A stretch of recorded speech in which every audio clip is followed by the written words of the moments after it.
ამდენად საგულისხმოა, ესე იგი დავათის სტელა, რომელიც 92 წელს აღმოჩნდა, 1992 წელს აღმოჩნდა და აი ამ დავათის ქვა სვეტმა ბევრი რა ახალი რამ გითხრა, საბოლოოდ გაარკვია ქართული დამწერლობის წარსულის კიდევ ერთი თარიღი, ქართული წიგნობრობის აღორძინების თარიღი. დავათის სტელა ასეთია, ესე იგი მიქაელ და გაბრიელ მთავარ ეპისკოპოსებს, მთავარ ანგელოზებს უკაცრავად, მთავარ ანგელოზებს გაშლილი აქვს ტეტრადი, რომელზედაც ჩამოწერილია ქართული ანბანის 37 ასო ნიშანი.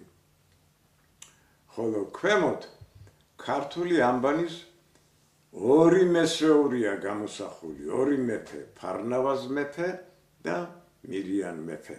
ესე იგი ეს ირკვევა აი სწორედ ამ შინაარსის ამოცნობის შემდეგ. საქმე ის არის, რომ მიქაელ მთავარ ანგელოზი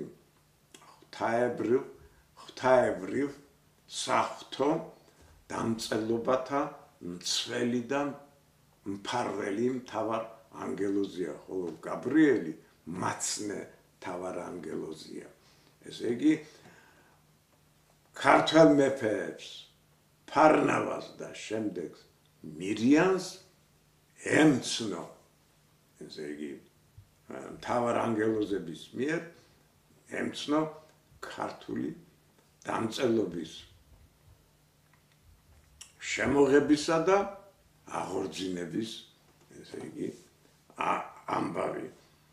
საქმე ის არის, რომ ესე იგი ამ ჩამოწერილ ქართულ ანბანში მითითებულია ორი თარიღი. ქართული ანბანის შემოღების თარიღი ძველი წელთაღრიცხვის 284 წელი ფარნავაზ მეფის მიერ და ქართული ანბანის აღორძინების თარიღი მირიან მეფის დროს ახალი წელთაღრიცხვის 311 წელს. ესე იგი დავათის სტელამ გვამცნო ძველი წელთაღრიცხვის 284 წლის შესახებ ჩვენ ვიცოდით, ფარნავაზ მეფემ შემოიღო ქართული ანბანი, მაგრამ არ ვიცოდით ქართული ანბანის აღორძინების თარიღი და დავათის სტელამ ესეც გვამცნო ქართული სახელმწიფო ენა და მწიგნობრობა აღორძინდა მას შემდეგ, რაც მირიან მეფემ ახალი წელთაღრიცხვის 311 წელს ისევ, ესე იგი სპარსული ენისა და სპარსული დამწერლობის მაგივრად შემოიღო ქართული სახელმწიფო ენა და ქართული სახელმწიფო მწიგნობრობა. აი ეს მოხდა სწორედ საქართველოს გაქრისტიანების გარიჟრაზე 311 წელს მოახლოებულია, ესე იგი საქართველოს მიერ ქრისტიანობის აღიარება, ეს როგორც მოგეხსენებათ 326 წელს მოხდა. ამიტომ ქრისტიანობას, რა თქმა უნდა, ესე იგი ქრისტიანულ ღვთისმსახურებას რა სჭირდება? ეროვნული ქართული ენა და ეროვნული ქართული წიგნობრობა და ამ მისიას, ესე იგი ასრულებს მირიან მეფემ. ეს მატიანეშიც არის აღნიშნული.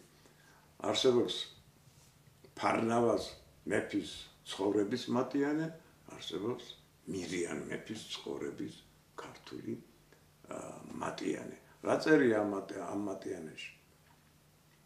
ამან მირიან დაივიწყა ენა სპარსული და ისწავა ენა ქართული და კეთილად იბღრნა ქურუმი კეფთანი და შეამკო საფლავი ფარნავაზისი და იბღრნა ქართლანი ყოვლითა ნიჭითა და დიდებითა. ცხადია რა იგულისხმება, ესე იგი ის დიდი საუნჯე რაც გააჩნდა ქართველებს, ქართველთა დიდებას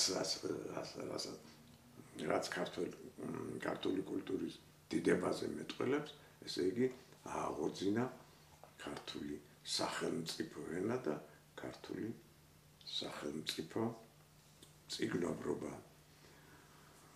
ამდენად ამ დავათის სტელაზე ქართული ანბანის შემოღების თარიღი დასტურდება და ქართული დამწერლობის აღორძინების თარიღი დასტურდება და დასტურდება კიდევ ერთი თარიღი, ეს არის 367 წელი, ეს არის დავათის ქვასვეტის აღმართვის წელი.